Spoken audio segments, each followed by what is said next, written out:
Welcome to episode 12 of 10 Minute Record Reviews, and we're going to talk today about King Crimson's album Discipline.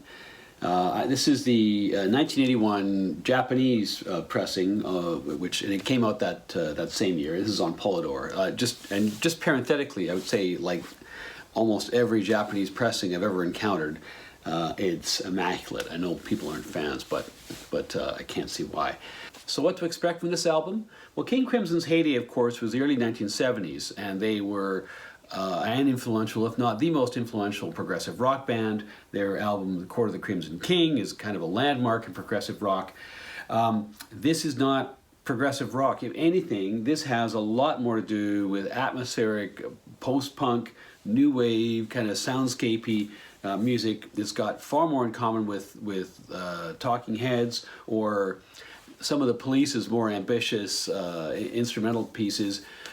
So despite the lineup of players here, who are all either King Crimson and or other prog rock veterans, this is not a prog rock album. This is very much a new wave and an avant-garde album, avant-garde in the 1981 sense.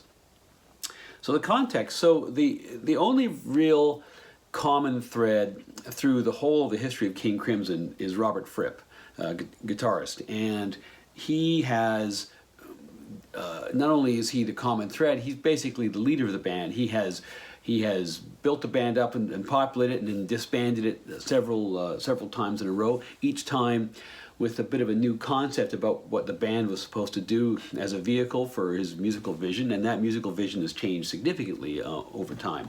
Fripp is by 70s rocker standards, he is a real oddball. He's a guitarist who really has no grounding in the blues whatsoever, which was very typical for most guitarists then.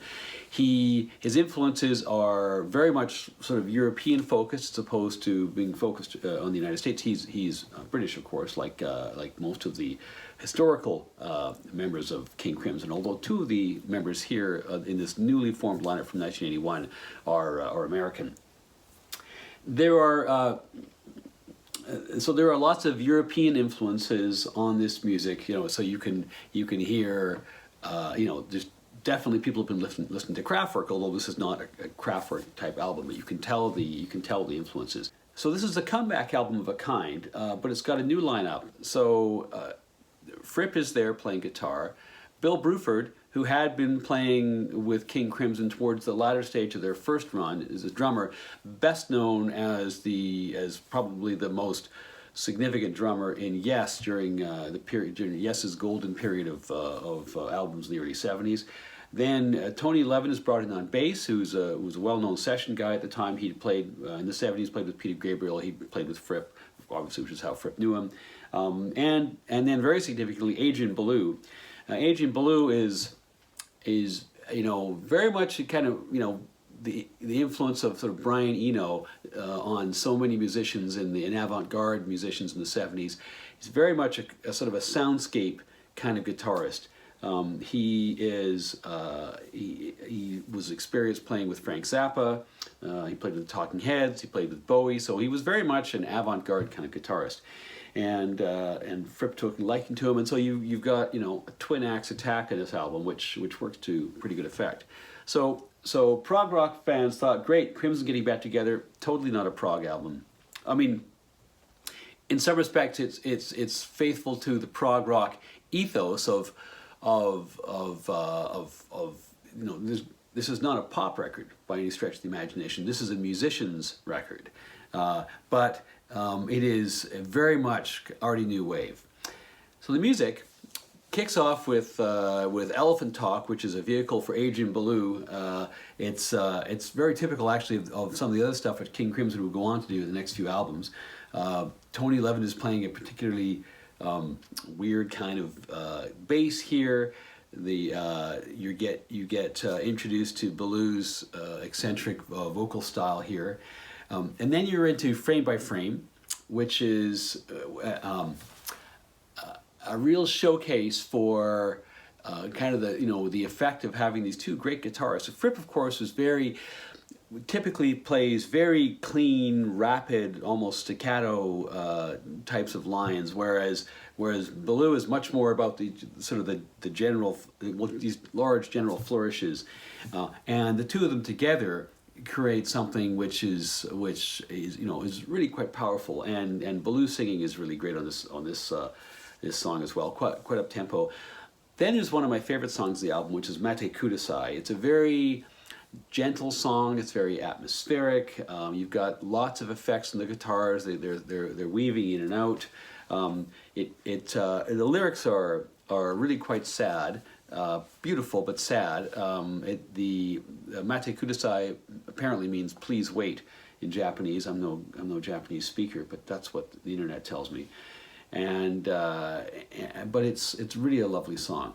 And then the final song of side one is Indiscipline, which is a funny song. It's based apparently on a letter that Adrian Ballou received from his wife, who was a sculptor, and she was describing her own reactions to her art and her state of mind as an artist at the time.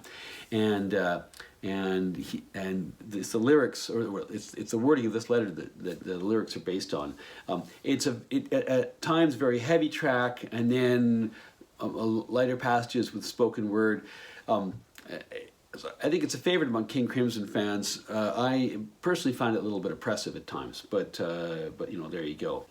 And side two, we're on to one of the more exciting songs on the record, which is Tela Hunginjit, which is a nonsense phrase made up of, is an anagram of heat in the jungle, and it's basically about street crime in the States. There's lots of spoken word passages which are basically Adrian Ballou talking about the experiences he'd had when he was trying to go and get actual sort of man on the street interviews to sort of incorporate into the music.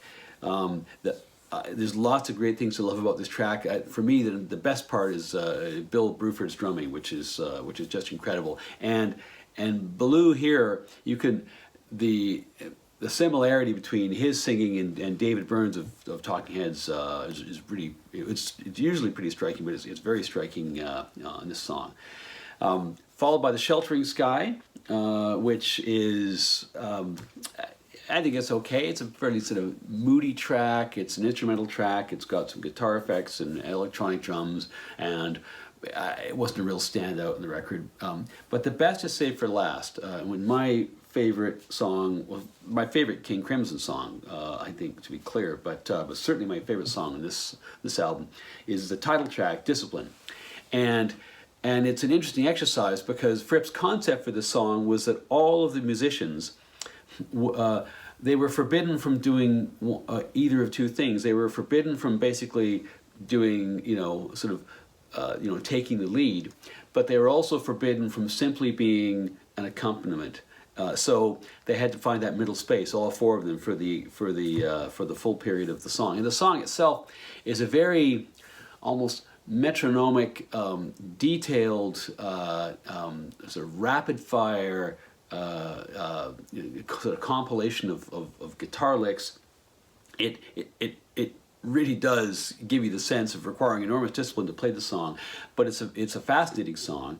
For me, it's one of the great songs of the early 1980s, and it's probably the best single introduction to what Robert Fripp and the mind of Robert Fripp is all about.